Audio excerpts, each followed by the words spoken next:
pelo que os indicadores estão apontando, se há uma maioria pró-impeachment, ela é estreita, e se há uma minoria pró-impeachment, ela tem ainda algumas poucas conquistas a fazer.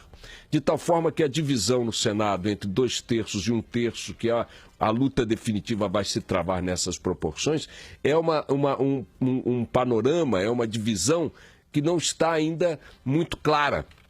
Ela parece caminhar mais para o impasse do que para uma decisão com ampla margem de vantagem de um dos lados, como acabou acontecendo, de uma certa forma, na Câmara dos Deputados.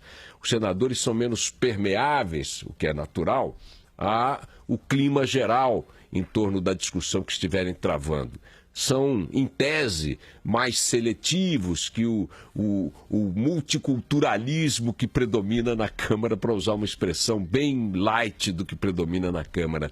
Então, é de se imaginar que esses 180 dias possam, sim, vir a ser consumidos nas batalhas dentro do Senado Federal, para que se chegue, então, finalmente a um veredito. Isso quer dizer que nós estamos hoje, em praticamente junho, né, mês de maio, chegando à metade do ano, com um horizonte talvez de empurrar, ou de vermos empurrada até dezembro, uma discussão que é ao mesmo tempo definitiva, porque mexe com a possibilidade de trocar o presidente da República, que é um processo traumático em qualquer democracia, não sendo pelo voto, ao mesmo tempo definitiva e ao mesmo tempo improdutiva.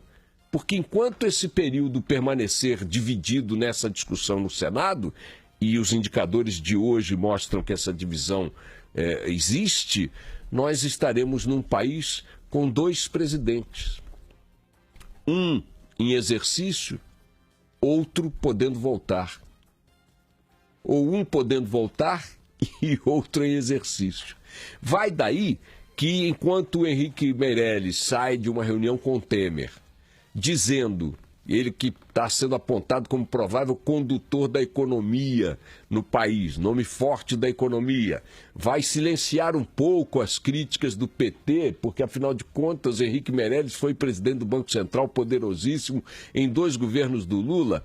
Ele sai da reunião com o Temer dizendo, olha, tem que enxugar, e dá sinais de que a carga tributária é algo que precisa ser reduzido, precisa ser... ao mesmo tempo que ele sai com esse discurso, outros economistas que estão já fazendo planejamento para o Temer dizem, olha, tem que voltar a CPMF, com que nome tiver, mas tem que voltar. O Temer hoje no estado de São Paulo diz que não mexe em CPMF nem aumenta impostos. Muita gente que está na equipe dele sabe que não tem alternativa.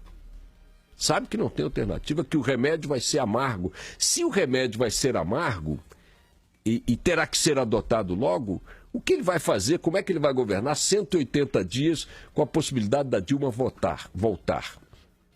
Por outro lado, como é que a própria Dilma vai conseguir administrar o que sobrará de seu governo, caso venha a vencer o impeachment, com esta base esfacelada, política, com esta situação absolutamente fora de controle em que se transformou o governo do PT com suas alianças.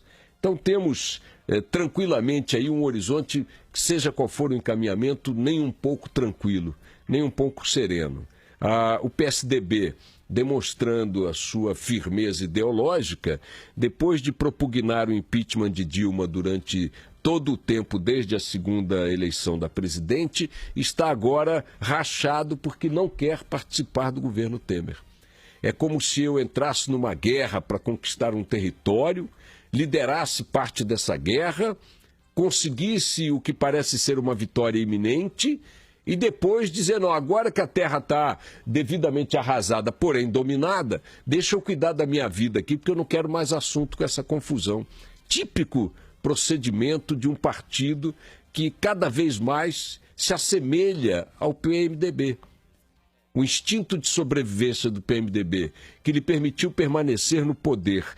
Todos os governos, e alguns de seus membros, inclusive na própria ditadura, como o Sarney, foram figuras importantes da ditadura.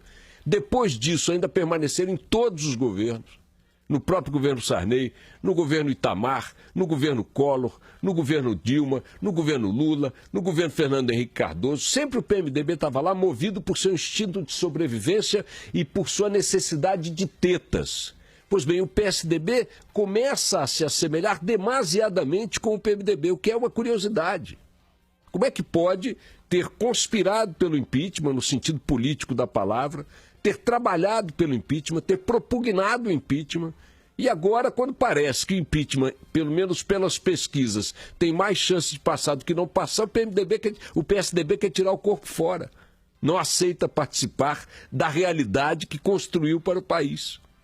De olho em 2018, com receio, eventualmente, de emprestar seu voto ou a um sucesso do governo Temer, o que fará de Temer virtual candidato à reeleição, ou a um fracasso do governo Temer que leve junto com ele o próprio PSDB em 2018. É nesse cenário que nós estamos nos preparando para conviver nos próximos, no mínimo, 6 meses. No mínimo 6 meses. É o presente que a classe política nos dá, minha gente, com as suas convulsões, com suas cólicas, com suas guerras intestinas. É o que nós estamos recebendo de um lado e de outro dessa rapaziada. Muito obrigado a eles e toca o barco.